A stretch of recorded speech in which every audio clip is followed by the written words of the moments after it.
আসসালামু আলাইকুম রহমতুল্লাহ। মাননীয় স্পিকার, আপনাকে ধন্যবাদ। বাজেট সেশনের শুরু থেকে এ পর্যন্ত যে সমস্ত সম্মানিত সদস্যবৃন্দ আলোচনায় অংশগ্রহণ করেছেন, আমি তাদের সকলকে অন্তরের অন্তঃস্থল থেকে ধন্যবাদ জ্ঞাপন করছি। সকলেই তাদের বিবেচনাবোধের জায়গা এবং জ্ঞান থেকে এই আলোচনায় অংশগ্রহণ করেছেন। আমি এই ধারণা পোষণ করতে চাই, দেশ, সমাজ, জাতি এবং দিনের কল্যাণেই তারা তাদের আলোচনা রেখেছেন।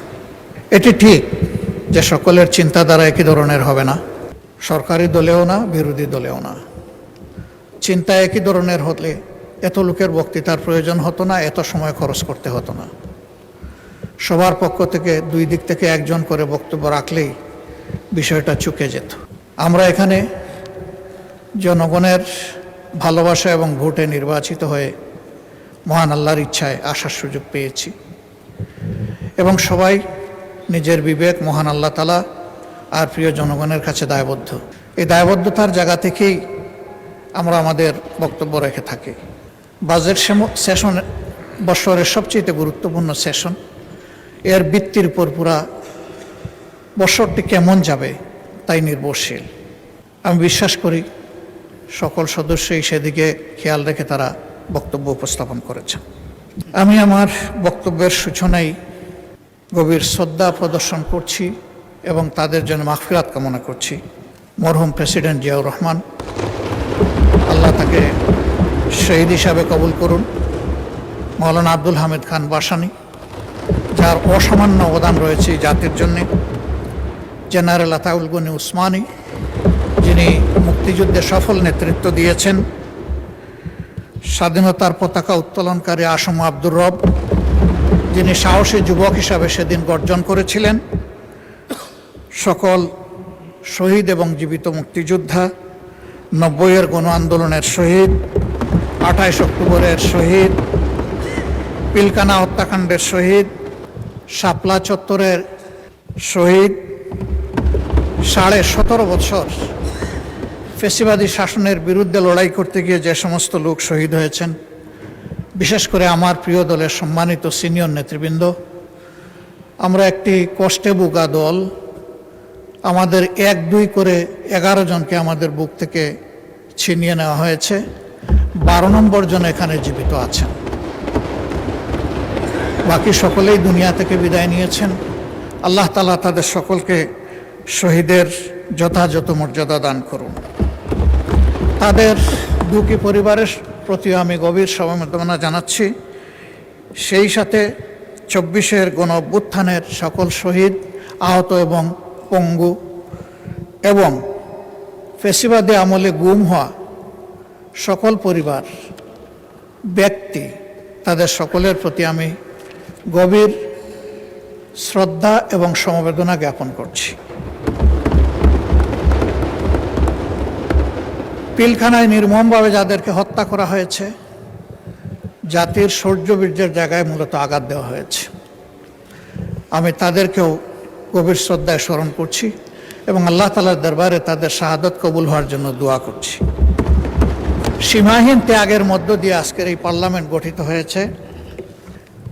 এই পার্লামেন্ট আমরা মূল থেকেই বলে আসছি, মজলুমের পার্লামেন্ট।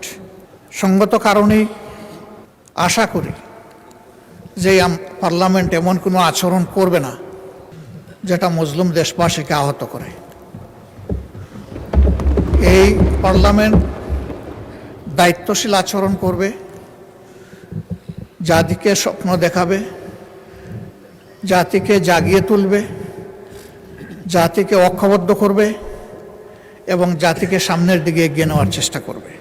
মাননীয় স্পিকার, আমরা এই বাজেট অধিবেশনে বাজেট বড় না ছোট, বাস্তবায়নযোগ্য বা তার সামনে চ্যালেঞ্জ আছে, এর সংখ্যাতাত্ত্বিক অনেক বিশ্লেষণ আমরা করেছি। আমি ওই দিকে খুব একটা যেতে চাই না, কারণ এই ব্যাপারে বিস্তারিত আলোচনা হয়েছে। এই সংসদে আজকে আমরা যারা আছি, একসময় আমরা একদিকেই বসতাম, বিশেষ করে 2001 থেকে 6, অল্প 2-1 জন ছাড়া বা 2-1টি দল ছাড়া। এখন আমরা দুই অংশে সংযুক্ত, আমি বিভক্ত বলছি না, সংযুক্ত। কারণ কোনো যানবাহনই এক চাকায় চলে না। যানবাহন ড্রাইভ করতে হলে মিনিমাম 2টা টায়ার লাগে। এই সংসদেরও 2টা টায়ার, একটা সরকারি দল আর একটা বিরোধী দল। যে কোনো একটা টায়ার যদি অকেজো হয়ে যায়, পুরা যানবাহন অকেজো। সুতরাং আমরা সবাই খেয়াল রাখবো এই টায়ার 2টি যাতে সচল থাকে। এই টায়ারে আপনি পিন লাগাবেন, ব্রেক মারবেন, তাহলে কিন্তু ওই টায়ারটা ফুটো হয়ে যাবে। ওইটা ফুটো হয়ে গেলে ওই টায়ারও চলবে না, যেটা অবশিষ্ট।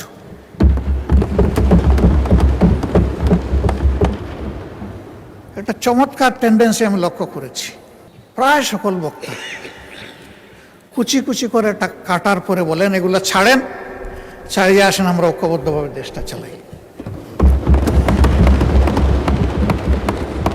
ওই কুচি কুচি করার যন্ত্রটা আসেন আমরা ফেলে দিই।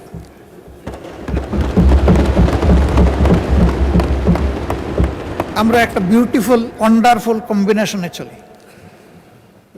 এর অর্থ এটি নয় যে সরকারি দলের যেটা অভিপ্রায় বুঝে না বুঝে সেটাই হবে বিরোধী দলের অভিপ্রায়। আবার এর অর্থ এটিও নয় যে সরকারি দল সঙ্গত কোনো বিষয় নিয়ে সামনে আগালে বিরোধী দল বিরোধিতার খাতিরে শুধু বিরোধিতাই করে যাবে। এই দুইটার কোনোটাই না। সরকারি দলকেও বিরোধী দলকে সম্মান করার মানসিকতা থাকতে হবে, আর বিরোধী দলেরও সঙ্গত সকল ব্যাপারে সরকারকে সহযোগিতা করার মানসিকতা থাকতে হবে। এই কথাটি আমরা প্রথম দিনই বলে রেখেছি।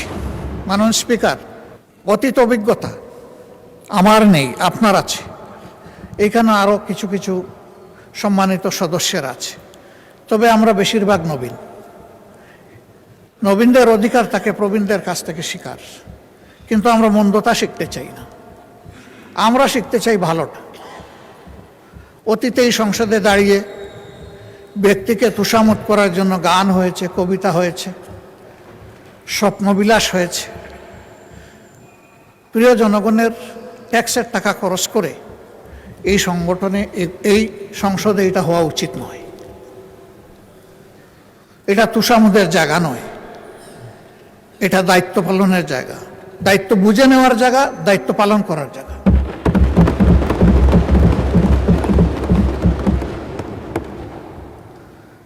অনেক সময় ব্যক্তিকে খুশি করতে গিয়ে অন্যকে আবার বেশি করে আমরা আঘাত করে ফেলি।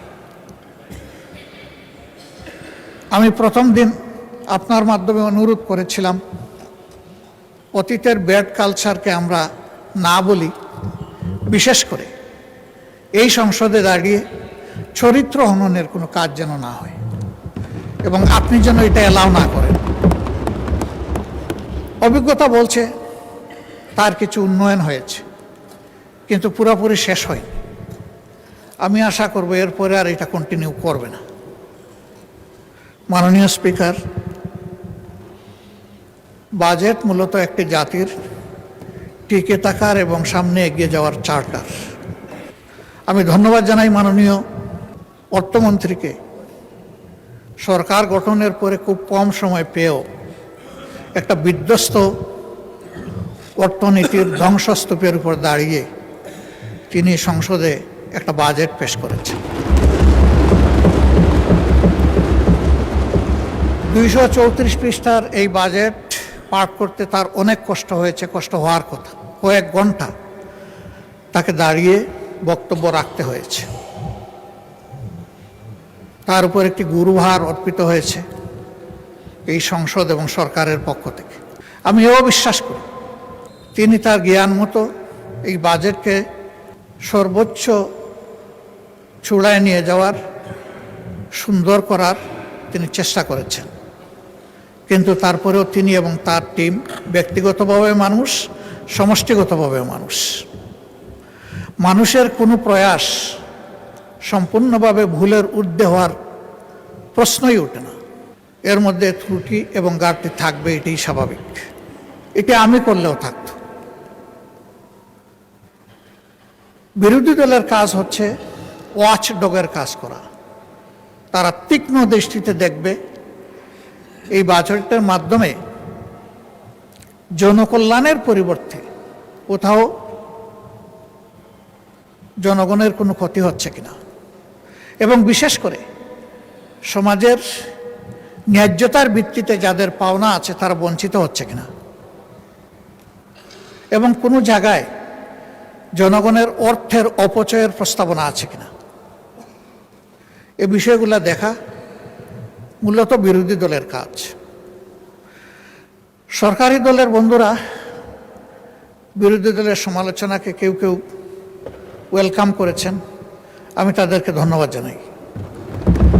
আবার কেউ কেউ বিরক্তি প্রকাশ করেছেন, আমি তাদেরকেও ধন্যবাদ জানাই। এইসব বৈচিত্র্য নিয়েই এই সংসদ, এ বৈচিত্র্য থাকুক। সরকারি দল বাজেটের প্রশংসা করতে থাকুক, বিরোধী দল হালকা প্রশংসার সাথে ভারী ওয়াচডগের কাজটাও করে যাক। তাহলে বাজেট সত্যিকার অর্থে পূর্ণতা পাবে, এবং আমরা এটা আশা করতে চাই। বিরোধী দলের পক্ষ থেকে, এমনকি সরকারি দলের পক্ষ থেকেও কিছু কিছু বিষয়ে কিছু প্রস্তাবনা এসেছে, এবং আমি বেশ কিছু প্রস্তাবনাকে একান্তভাবে যৌক্তিক মনে করি। রেওয়াজ অনুযায়ী সম্পূরক বাজেটের উপরে কাট মোশন ছিল, সেখানে একটাও গ্রহণ করা হয় নাই। যদি 1 টাকার একটাও গ্রহণ করা হতো তাহলে ডেমোক্রেসিতে সুন্দর একটা চ্যাপ্টার যুগ হতো। এবারও যে প্রস্তাবনাগুলো এসেছে, আমি আশাবাদী হতে চাই যে সবগুলাই অবলীলায় অগ্রাহ্য হবে না, বরঞ্চ যেগুলা যৌক্তিক মাননীয় অর্থমন্ত্রী বিবেচনায় নিয়ে সেগুলা গ্রহণ করবেন এবং তার পূর্ণাঙ্গ প্রস্তাবনায় সংশোধিত আকারে তিনি এই সংসদে পেশ করবেন। তাহলে দেশবাসী বুঝতে পারবে যে এই সংসদের আলোচনা শুধু সময় ক্ষেপণের জন্য নয়, কিন্তু কিছু কথার ফুলঝুরি নয়, এর বাস্তবতা রয়েছে, এর মধ্যে সারবস্তু আছে। মাননীয় স্পিকার, এই সেশনটা কার্যত আগামীকালকে শেষ হবে না, কিন্তু এই চ্যাপ্টারটা ক্লোজ হবে আগামীকাল। কারণ জুলাইয়ের 1 তারিখ থেকে এই বাজেট বাস্তবায়ন শুরু হবে ইনশাআল্লাহ। এই ক্ষেত্রে আমাদের সুস্পষ্ট প্রস্তাবনা যে আমরা দেখতে পাচ্ছি অতীতে বর্তমানে কোনো বেশ কম হয়নি।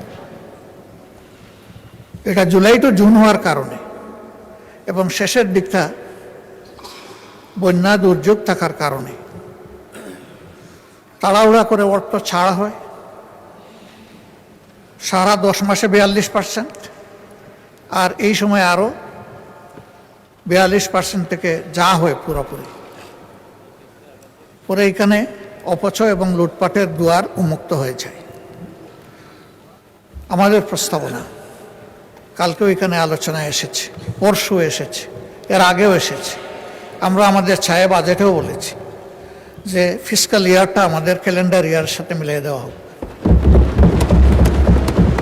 অর্থাৎ জানুয়ারি থেকে ডিসেম্বর এই সময়টা হোক ফিসকাল ইয়ার। জাতির ক্ষতি হ্রাস পাবে, কাজের গতি বৃদ্ধি পাবে। আমরা আশা করব এটা সক্রিয় বিবেচনায় নিয়ে কার্যকর হবে ইনশাআল্লাহ। দ্বিতীয় সংক্রান্ত যে মৌলিক কথাটি বলে রাখতে চাই, যে এই বাজেট আমরা প্রণয়ন করি ঠিক আছে, কিন্তু আমরা বাস্তবায়ন করি না। বাস্তবায়ন করে আমাদের নির্বাহী ফোর্স যারা আছে তাদের মাধ্যমে, রাষ্ট্রের কর্মকর্তা কর্মচারীদের মাধ্যমে বাস্তবায়ন হয়, তারাও বলে উঠবে না। এটা নিয়মিত ইভ্যালুয়েশন বা অ্যাপ্রোপ্রিয়েশনের যদি একটা সিস্টেম আমরা এস্টাবলিশ করতে পারি, তাহলে জনগণের ট্যাক্সের টাকার সর্বোচ্চ সদ্ব্যবহার হবে, এটা আমরা নিশ্চিত হতে পারি। এই জন্যে প্রতি 3 মাস অথবা 4 মাস অন্তর অন্তর এর এভালুয়েশন বা অ্যাপ্রোপ্রিয়েশন রিপোর্ট এবং আলোচনাই সংসদে হওয়া উচিত। বিশেষ করে শেষ 3টি মাস হাতে রেখে সম্পূরক বাজেটটা আসা দরকার। এবারও আমি ব্যক্তিগত আলোচনায় বলেছিলাম যে দেরি করলেন কেন, এটা আরও আগে আনতে পারতেন। একজন দায়িত্বশীল সম্মানিত সদস্য তিনি বললেন যে এত আগে প্রেডিক্ট করব কিভাবে।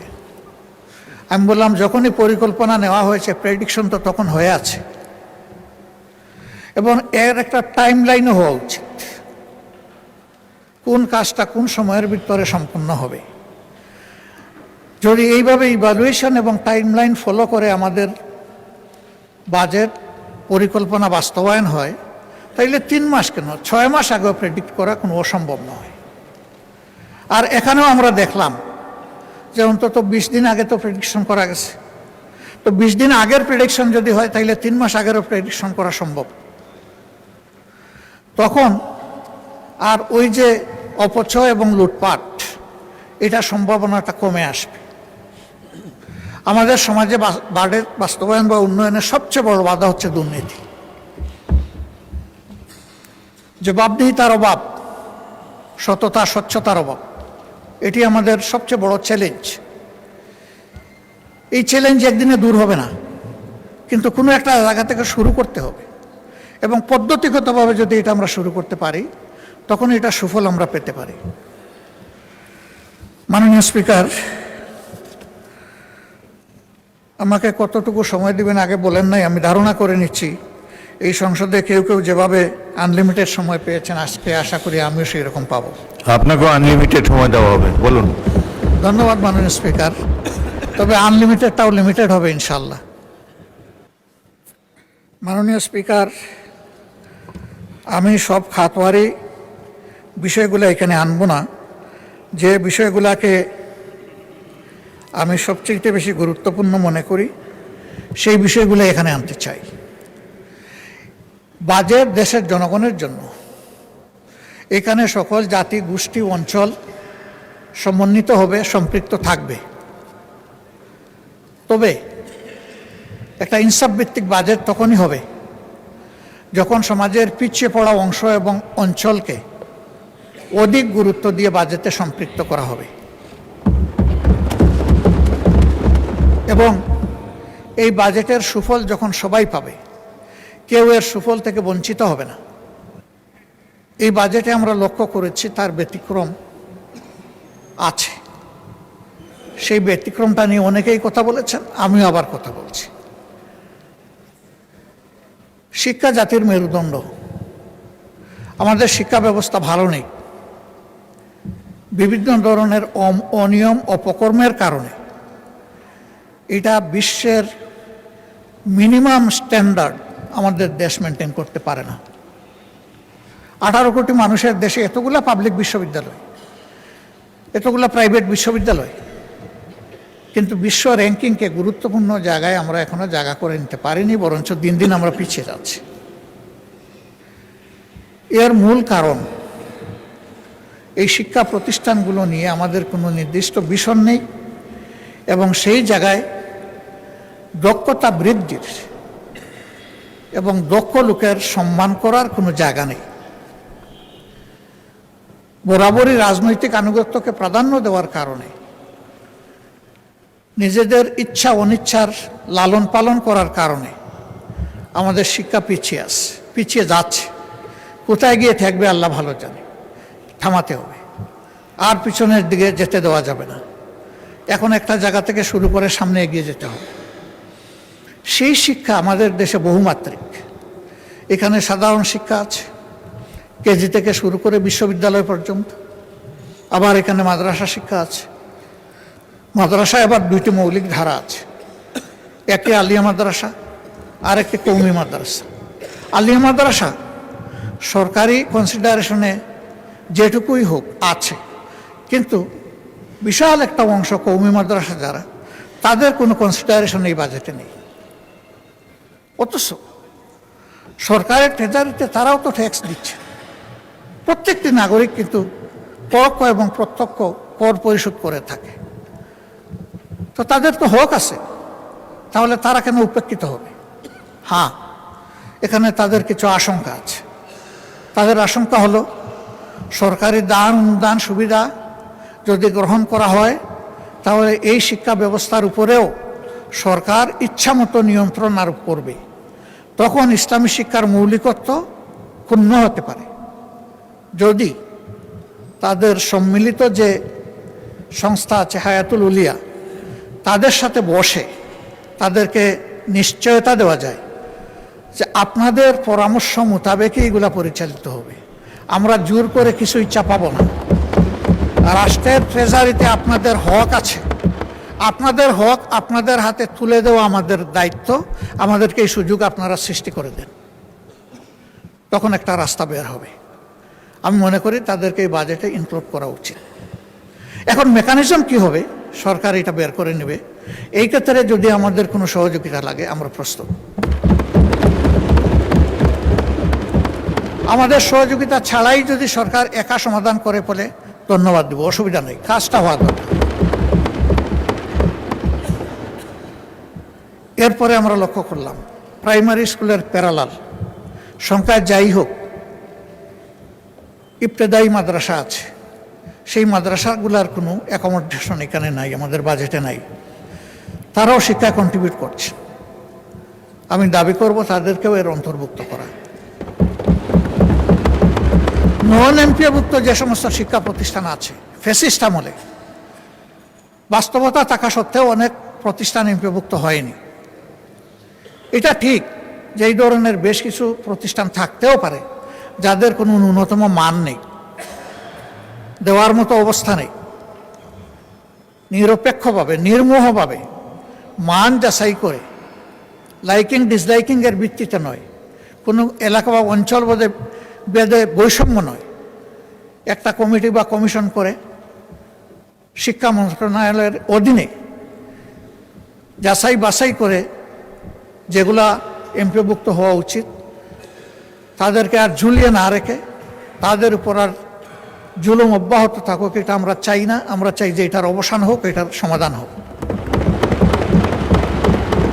শিক্ষা জাতির প্রতি কোনো অনুগ্রহ নয়, একটি জাতির অধিকার। এই অধিকার দেওয়ার দায়িত্ব হলো রাষ্ট্র বা সরকারের। প্রত্যেক দেশে, উন্নত দেশেও শিক্ষার দুটি পথ রয়েছে, একটি সরকারি, একটি বেসরকারি। বেসরকারিতে তারা যাবে, সরকারির চাইতে যারা উন্নত শিক্ষা আছে বলে মনে করে, যাদের অর্থ আছে, অ্যাফোর্ডেবিলিটি আছে, তারা যাক, অসুবিধা নেই। কিন্তু যে জনগণ সরকারি শিক্ষাটা নিতে চায় তাদেরকে মানসম্মত শিক্ষা নিশ্চিত করা হচ্ছে সরকারের কাজ। এই ক্ষেত্রে অবশ্যই পুরা শিক্ষাটাই সরকারিকরণ হওয়ার দাবি রাখে। এই বিষয়টাও আমি সরকারকে বিবেচনায় নেওয়ার জন্য অনুরোধ করব। তবে হ্যাঁ, এবারকার বাজেটে এটা কতটুকু সম্ভব হবে এটা তারা বিবেচনা করে দেখবেন। 5 বছরের জন্যই পার্লামেন্ট এবং সরকার গঠিত হয়েছে। আমরা আশা করি যে 5 বছর এটা কন্টিনিউ করবে। এর একটা স্বল্প, মধ্য এবং দীর্ঘমেয়াদী পরিকল্পনা থাকা দরকার। জাতিকে আশ্বস্ত করা দরকার যে আমরা এইভাবে আগাতে চাচ্ছি। জাতির সামনে বিষয়টা স্পষ্ট করা দরকার। মাননীয় স্পিকার, শিক্ষায় অনগ্রসর একটা জনগোষ্ঠী আছে, তারা আমাদের অংশ, তারা এই দেশের নাগরিক। তাদের একটা অংশ বা বড় অংশ পাহাড় অঞ্চলে বসবাস করে।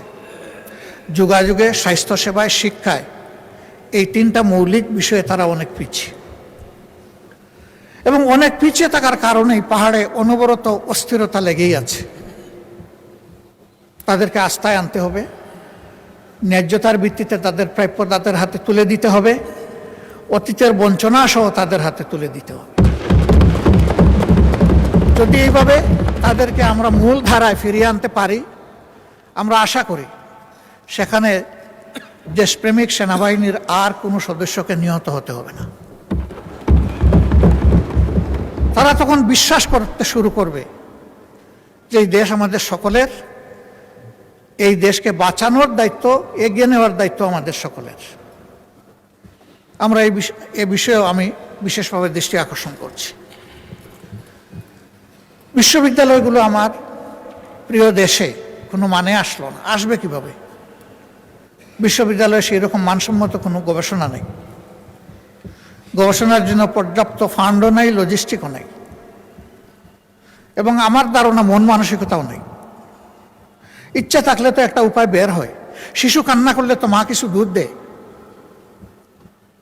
আমাদের বিশ্ববিদ্যালয়গুলো যদি রিসার্চ বেস না হয়, তাহলে চিরজীবনই আমরা একটা আমদানি নির্ভর জাতি হিসাবে থেকে যাব।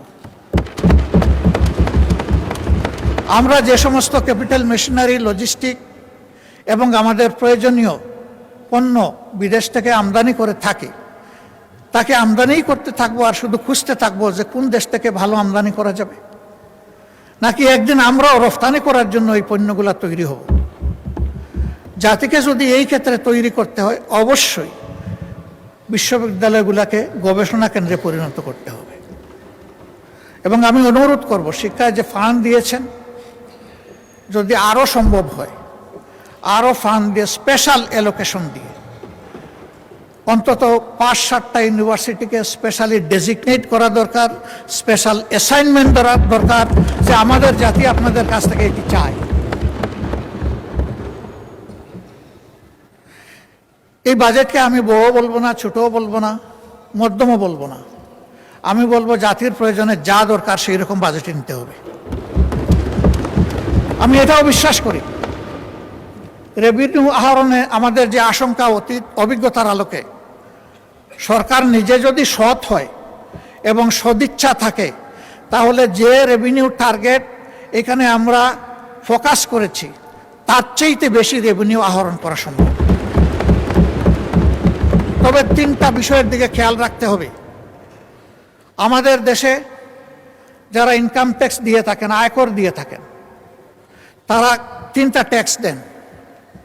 একটা হচ্ছে সরকারি ট্রেজারিতে জমা হয়, আরেকটা কিছু অসৎ লোকের পকেটে যায় যারা এই প্রক্রিয়ার সাথে জড়িত, আর আরেকটা চাঁদাবাজদের পকেটে যায়। এরকম যারা আয় করেন তাদেরকে যদি নিশ্চয়তা দেওয়া হয় ট্যাক্স শুধু একটাই হবে, দ্বিতীয়টা আর তৃতীয়টা থাকবে না, তাহলে আমি বিশ্বাস করি স্বপ্রণোদিত হয়ে এই সমস্ত ব্যবসায়ীরা আরও বেশি ট্যাক্স দিতে তারা আগ্রহী হবে। সেই সাথে এই ব্যবসায়ীরা যখন দেখবেন যে তাদের ব্যবসা যদি কখনো ঝুঁকিতে পড়ে, তখন সরকার এবং দেশ এসে তাদের পাশে দাঁড়ায়। এই আস্থা যদি তাদের মধ্যে তৈরি হয় যে ট্যাক্স শুধু ওয়ান ওয়ে টানেল নয়, এটা 2 ওয়ে টানেল, আমি দিব আর বিপদে পড়লেও আমি পাবো, সেই রকম আস্থার পরিবেশ যদি সৃষ্টি করা যায়, সকল দেশের ব্যবসায়ীরা, উন্নত দেশের ব্যবসায়ীরা যেভাবে এই ট্যাক্স দিয়ে থাকেন, আমাদের ব্যবসায়ীরাও সেটা দিবেন বলে আমি বিশ্বাস করি। যাদের সাথেই কথা হয়েছে তারা বলেছে যে আপনারা কাট মোশন করে ওই 2টা ছাঁটাই করে দেন, 2 নম্বর আর 3 নম্বর, দেখবেন আমরা ট্যাক্স দেই কিনা। ব্যবসায়ীদের মধ্যে সকলের উদ্দেশ্য সমান নয়, এর মধ্যে বেশিরভাগ ব্যবসায়ী সৎ, তারা সততার সাথে বাঁচতে চান, কিন্তু তাদেরকে বাধ্য করা হয় অসৎ হতে। আর কিছু আছে মজ্জাগতভাবে অসৎ, ওরা সব সময় সব জায়গায় লুণ্ঠন এবং ডাকাতির মানসিকতা নিয়েই তারা থাকে। এদের সংখ্যা বেশি নয়, তাদের নামের তালিকাও দীর্ঘ নয়, কিন্তু এই 5-7 জনের হাতেই গত 15টা বছর দেশ লুণ্ঠিত হয়েছে। আমরা বিস্মিত, এদেরকে আমরা সবাই চিনি, কিন্তু তাদের সাথে আমরা কেউ কেউ আবার গোলাগুলিও করি।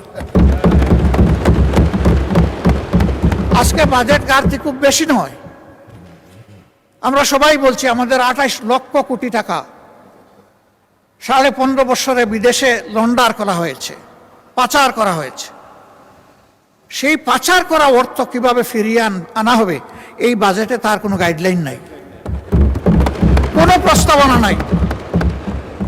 ওই পাচারকৃত অর্থের 9 ভাগের 1 ভাগ 26-27 অর্থ বছরে যদি আমরা ফিরিয়ে আনতে পারি, যদি সেই উদ্যোগ নেওয়া হয়, তাহলে আমাদের কোনো বাজেট ঘাটতি থাকবে না।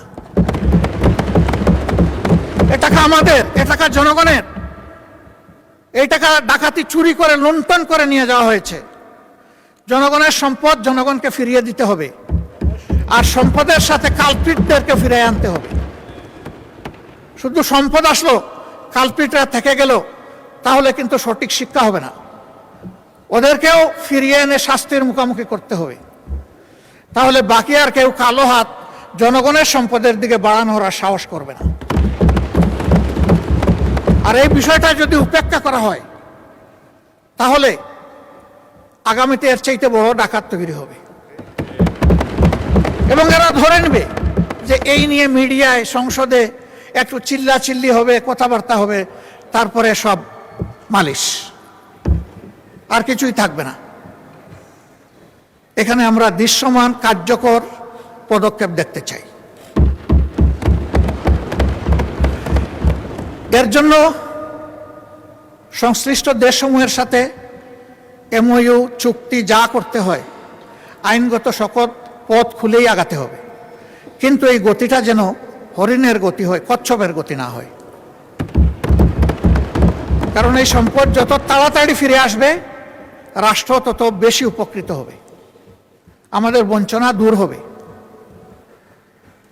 এই ব্যাপারে বিরোধী দল হিসাবে আমরা যাদের সাথে বসেছি, বিদেশের যে সমস্ত ডেস্টিনেশনে আমাদের এই টাকাগুলো গিয়েছে, আমরা তাদের সাথে পরিষ্কার কথা বলেছি, এই টাকা আমাদের, আপনারা ফিরিয়ে দিতে সাহায্য করুন।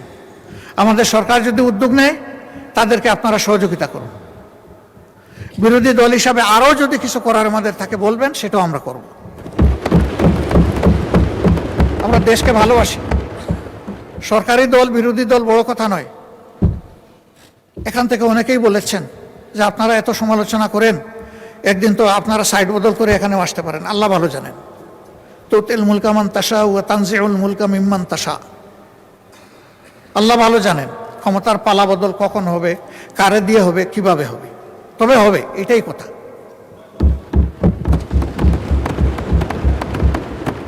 মাননীয় স্পিকার, এরপরে যে বিষয়টার উপর আমি গুরুত্ব দিতে চাই, এটি হচ্ছে আমাদের স্বাস্থ্য খাত। একটি জাতিকে এগিয়ে নিতে হলে শিক্ষার পরেই স্বাস্থ্যের জায়গা। আমাদের স্বাস্থ্য খুবই খারাপ। আপনি নিজেও এগুলা প্রত্যক্ষ করেছেন। অবশ্য আপনার বোধহয় সুযোগ কম হয়, কারণ আপনি তো সিএমএইচে ট্রিটমেন্ট নেন। এটা তো আপনাদের জন্য স্পেশালি ডেজিগনেটেড।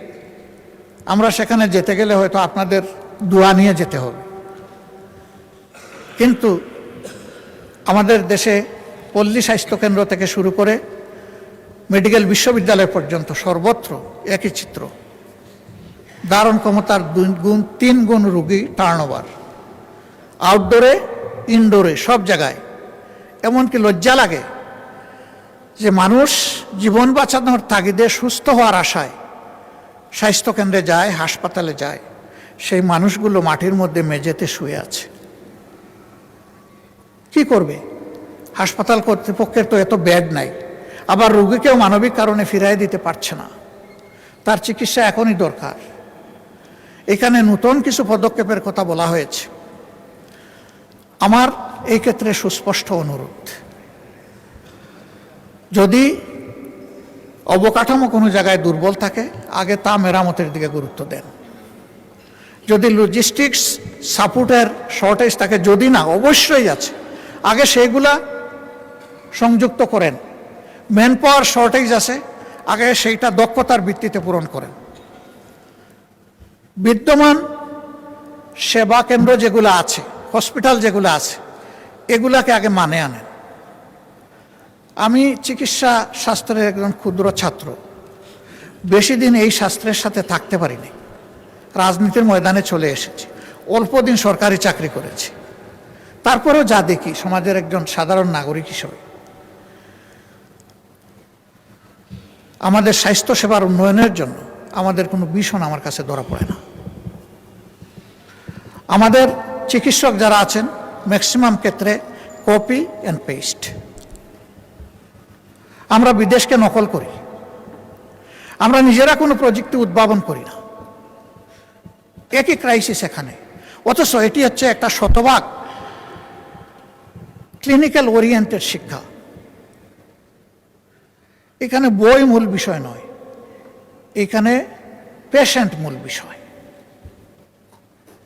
এই নিয়ে আমাদের কোনো ভীষণ আমার কাছে মনে হয় না, আমরা জোড়াতালি দিয়ে চলছি। এই স্বাস্থ্য ব্যবস্থাকে একটা ভিশনারি স্বাস্থ্য ব্যবস্থায় নিতে হবে এবং এটি সম্ভব। আমাদের মধ্যে প্রতিভার কোনো অভাব নেই, পরিবেশের অভাব। এই পরিবেশটা নিশ্চিত করা হোক, আমি দোয়া করি এবং আহ্বান জানাই। এখানে আবার আর একটা বৈষম্য আছে।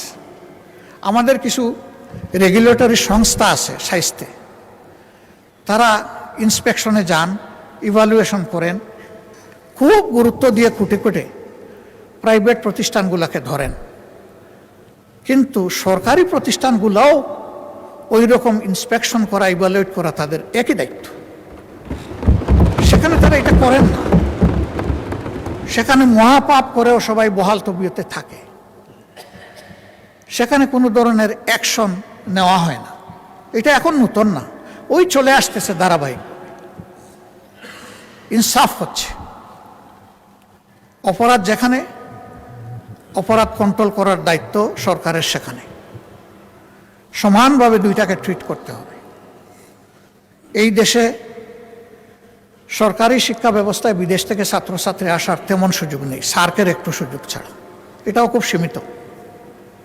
কিন্তু বেসরকারি মেডিকেল কলেজগুলোতে বিপুল সংখ্যক বিদেশি ছাত্রছাত্রী এখানে আসে। এর মাধ্যমে দেশের স্বাস্থ্য ও শিক্ষাকে যেমন এগিয়ে নেওয়ার সুযোগ রয়েছে, ঠিক তেমনিভাবে প্রচুর পরিমাণ রিমিটেন্স আর্ন করারও আমাদের সুযোগ রয়েছে। অতএব সমান তালে এই দুইটাকে যেন সার্ভিলেন্সে রাখা হয়, সেটাই হচ্ছে আমার দাবি।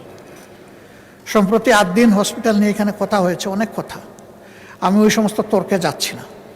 শুধু মানবিক একটা দল বিষয় সরকারকে বিবেচনায় নেওয়ার জন্য অনুরোধ করব।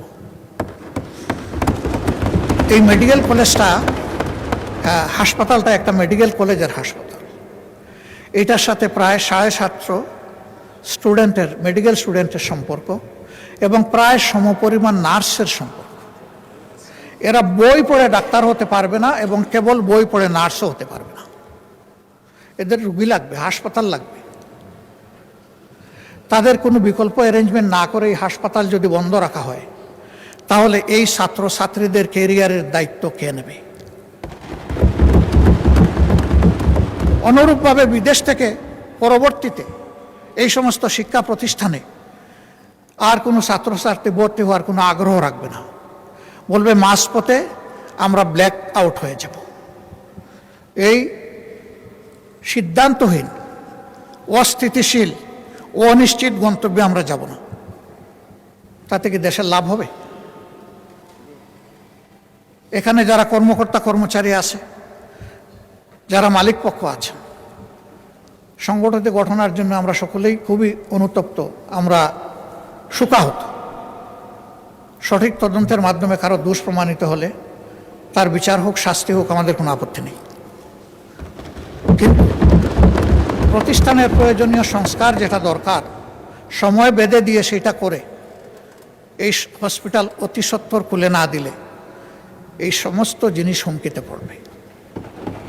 এটা ঠিক, হয়তোবা তাদের কোনো দুর্বলতার কারণে এই ঘটনা ঘটেছে, কিন্তু এটাও ঠিক যে এখান থেকে লক্ষ লক্ষ মানুষ সেবা পেয়েছে এবং তারা এমন কিছু সেবার রেভিনিউ এখানে দিতে পেরেছে। আমিও একটা প্রাইভেট প্রতিষ্ঠানের সাথে জড়িত, আমি বলছি আমিও এটা দিতে পারি না, এর দ্বারে কাছেও আমি দিতে পারি না। তাদের ভালোকেও অ্যাপ্রিসিয়েশন দেওয়া হোক, আর তাদের কোনো অপরাধ থাকলে সেটাকেও বিবেচনায় নেওয়া হোক, কিন্তু আমাদের পদক্ষেপটা হোক মানবিক এবং যৌক্তিক। আমি বিশেষ করে মেডিকেল স্টুডেন্ট এবং নার্সদের তাদের একাডেমিক কেরিয়ার এবং জীবন বাঁচানোর জন্য আমি সরকারকে এ বিষয়টা গুরুত্ব দিয়ে বিবেচনা করার জন্য অনুরোধ করব। মাননীয় স্পিকার, সময় তো আমি বেশি নিয়ে ফেলছি, আর অল্প সময়ে আমি শেষ করব ইনশাআল্লাহ। প্রবাসীরা আমাদের সমাজের অংশ। এই প্রবাসীদের নিয়ে এখানে আমরা 1.5-2 ঘন্টা আলোচনা করেছি। সরকারি দল, বিরোধী দল, খুবই প্লিজেন্ট আলোচনায় আমরা অংশগ্রহণ করেছি। কিন্তু এই বাজেটে প্রবাসীদেরকে আস্থায় আনার, সম্মানিত করার বিশেষ কোনো উদ্যোগ আমার কাছে আমি লক্ষ্য করিনি। সেই আলোচনায় আমরা একটা প্রস্তাব দিয়েছিলাম যে প্রবাসীরা সরকারি দলের নয়, বিরোধী দলের নয়, তারা বাংলাদেশের। এই সংসদ থেকে একটা বিশেষ কমিটি বা টাস্ক ফোর্স করা হোক, যারা এই বিষয়গুলা নিয়ে মুভ করবে, দেশে দেশে তাদের সমস্যাগুলা চিহ্নিত করে তার সমাধানের চেষ্টা করবে। আমাদের প্রবাসীরা বিদেশে যাওয়ার সময় তার যেটুকু যোগ্যতা আছে, এই যোগ্যতার সাথে যেটুকু সামর্থ্য আছে সব উজাড় করে দিয়ে বিদায় হয়। জায়গা জমি বিক্রি করে, ধার দেনা করে যায়, হালের বলদ বিক্রি করে, এগুলা করে তারা বিদেশে যায়। এই যেতে গিয়ে তারাও বিড়ম্বনার শিকার হয়। মালয়েশিয়া একটা গুড হাব, যেখানে আমাদের প্রায় 20 লক্ষ লোক থাকে। সেই জায়গায় অতীতে অনেক কেলেঙ্কারি হয়েছে। সেখানে একটা কোম্পানি করে, নুরুদ্দিন আমিন, সে একটা কোম্পানি করে একটা সিন্ডিকেশনের মাধ্যমে 85,000-এ যেখানে একজন শ্রমিক ভাই যাওয়ার কথা, সেখানে তার কাছ থেকে নেওয়া হয়েছে 6 লক্ষ 7 লক্ষ টাকা। এখনও সেইটা বহাল আছে। আমি এই গণতান্ত্রিক সরকারকে অনুরোধ করব, হাত দেন, ভেঙে দেন সিন্ডিকেট, খুলে দেন দুয়ার, চলে যাক শ্রমিক মাত্র 85,000 টাকায়। যারা জেলের ভিতরে আছে তাদেরকে মুক্ত করার জন্য আমাদের মাননীয় প্রধানমন্ত্রী তার সফরে কথা বলেছেন, ধন্যবাদ। তারা মুক্ত হয়ে আসলে এবং যদি তারা সেখানে কাজ পায়, আমরা খুব খুশি হব। এদের কোনো দোষ নাই, এরা বুঝে নাই কোনটা জালিয়াতি আর কোনটা সঠিক। দালালের খপ্পরে পড়ে তাদের ভাগ্যে আগুন জ্বলছে। এই দালালদেরকেও আইনের আওতায় আনেন, শাস্তির আওতায় আনেন। এই চেইনটা ভেঙে দেন, খান খান করে দেন। ওই চেইন রেখে মলম দিলে আমাদের কোনো লাভ হবে না, বারবার ফুসকা উঠতেই থাকবে। তাদের আরও অনেকগুলো সমস্যা আছে, আমি সেগুলোর দিকে গেলাম না। আর মালয়েশিয়াই শুধু প্রবলেম না, প্রবলেম সর্বত্র। এক জায়গায় হাত দিলে সব জায়গায় কভার হয়ে যাবে, এবং আমি বিশ্বাস করি এটা আনঅ্যাচিভেবল নয়, এটা অ্যাচিভেবল। এখানে দরকার সদিচ্ছা আর কঠোর পদক্ষেপ। আমরা সরকারের সাথে এই ব্যাপারে আছি।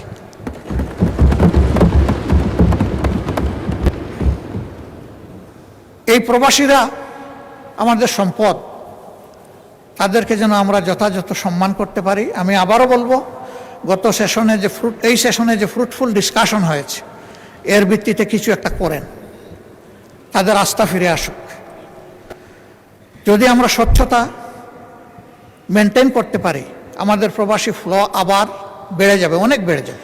আর না হয় মালয়েশিয়ার মতো বারবার বাধাগ্রস্ত হবে। এই খুলবে, এই বন্ধ হবে, দরজা খুলবে, জানালা বন্ধ হবে, জানালা খুলবে, দরজা বন্ধ হয়ে যাবে।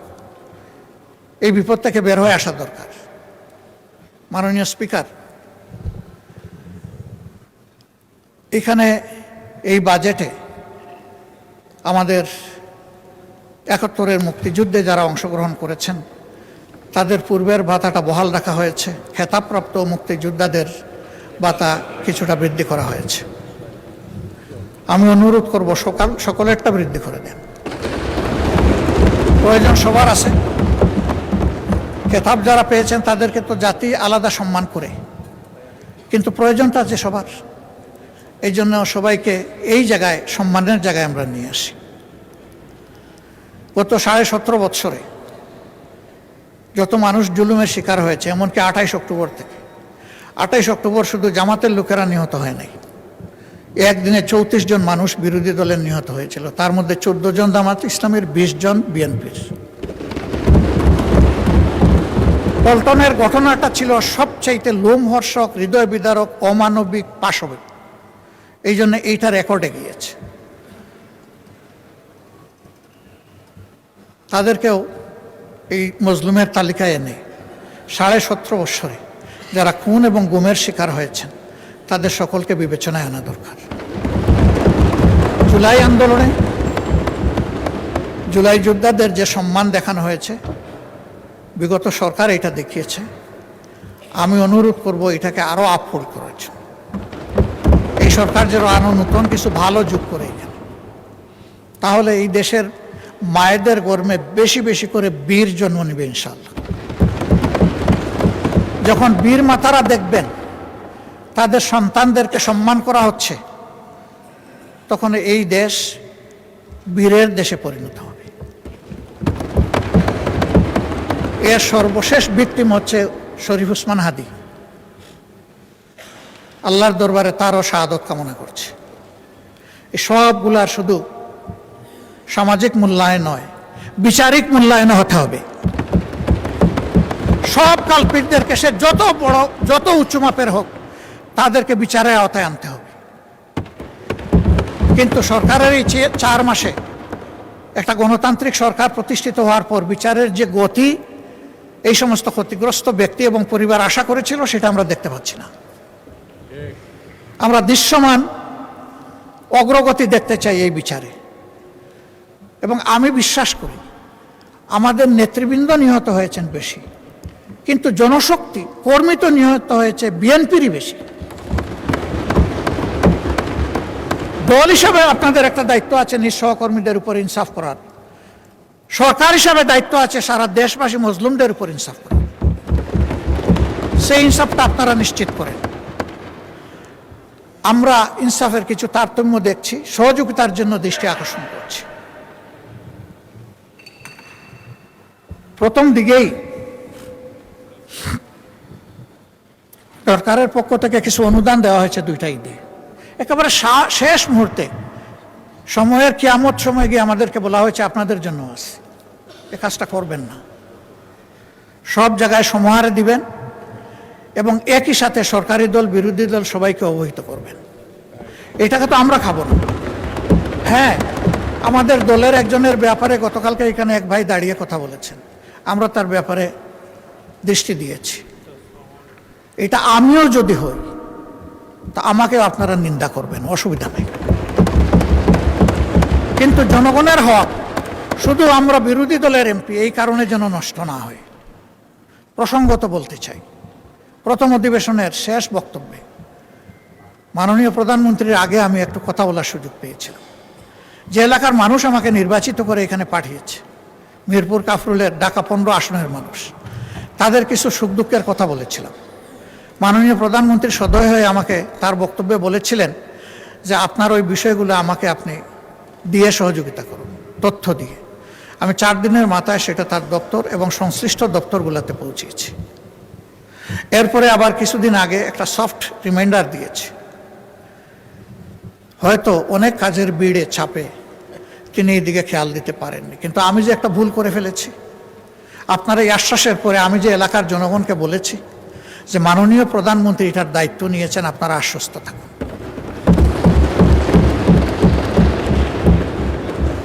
আমি মাননীয় প্রধানমন্ত্রীকে বলেছিলাম অবস্থাটা পানির জন্য কারবালার মতো, 1 ফোঁটা পানি পান করার সুযোগ দিন।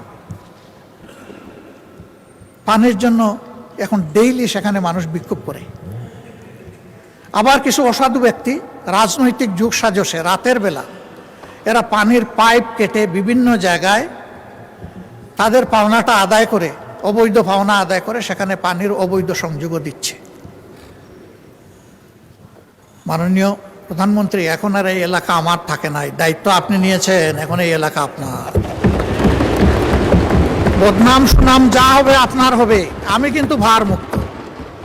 আমি বলে দিয়েছি যে উনি দায়িত্ব নিয়েছেন, এখন আপনি কি করবেন সেটা আপনার ব্যাপার। আমি শুধু স্মরণ করাই দিলাম, এই একটি এলাকায় যদি প্রধানমন্ত্রীর কাছ থেকে বিরোধী দলের একজন ক্ষুদ্র সদস্য হিসাবে আমি ইনসাফ না পেয়ে থাকি, তাহলে সারা বাংলাদেশে বিরোধী দলের সদস্যরা কি পাচ্ছেন সেটা তো আমার আশা। তবে ধন্যবাদ জানাই মাননীয় স্থানীয় সরকার মন্ত্রীকে, তিনি সর্বশেষ একটা চিঠি এটাও কিয়ামতের আগে দিয়েছেন যে সকলের জন্য সমান, এই আপনাদের এলাকার অ্যালটমেন্ট আপনি যখনই দেন আপনাকে বিশেষ ধন্যবাদ, সমানভাবে দেওয়ার কারণে। এই সাম্যতাটাই চাচ্ছি, এইটাই মেনটেইন হোক সর্বক্ষেত্রে। মাননীয় স্পিকার,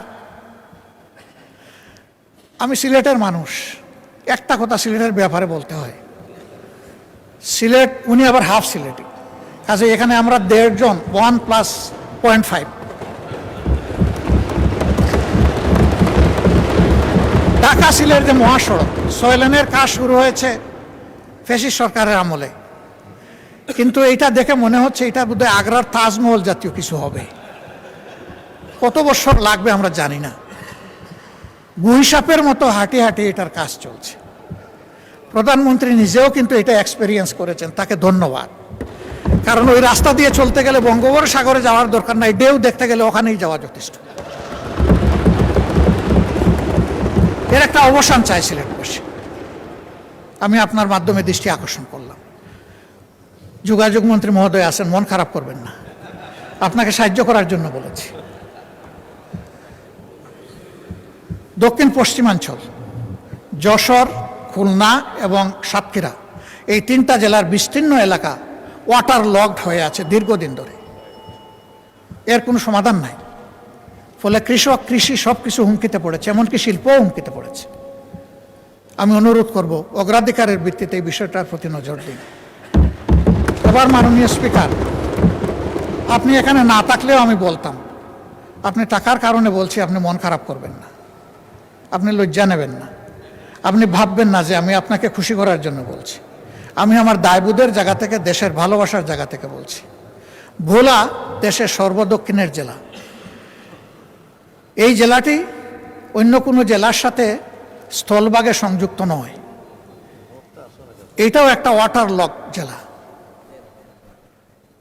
এটা বাংলাদেশের অংশ। তাদের অধিকার রয়েছে বাংলাদেশের অন্যান্য সকল জায়গার যোগাযোগ ব্যবস্থার যে সুবিধা তারা পেয়ে আসছেন, ভোলা এখন এটা পেতে চায়, এটা পাওয়া তাদের অধিকার। ভোলার এই সেতু শুধু ভোলাবাসীর কপাল পরিবর্তন করবে না, আল্লাহ তাআলা ভোলায় যে অপার সম্ভাবনা রেখেছেন, এই ভোলা গোটা বাংলাদেশের এক বিশাল অংশের চিত্র পরিবর্তন করে দিতে পারে। এই জন্য আমাদের নিয়ামতের খনি এই ভোলা যেন আর উপেক্ষিত না থাকে। এই ভোলার সেতুটা আসলেই এটি একটা সম্ভাবনার স্বপ্ন। এই সেতু বাস্তবায়ন হোক। আমার এই প্রস্তাবে সরকারি দল খুশি না, আমি কি করবো, আপনার দলই খুশি না। ওই তারা তো সেই রকম উষ্ণ অভিনন্দন জানালেন না। মাননীয় স্পিকার, আমি আরো আপনাকে আশ্বস্ত করছি, ভোলা আমার শ্বশুর বাড়ি নয়।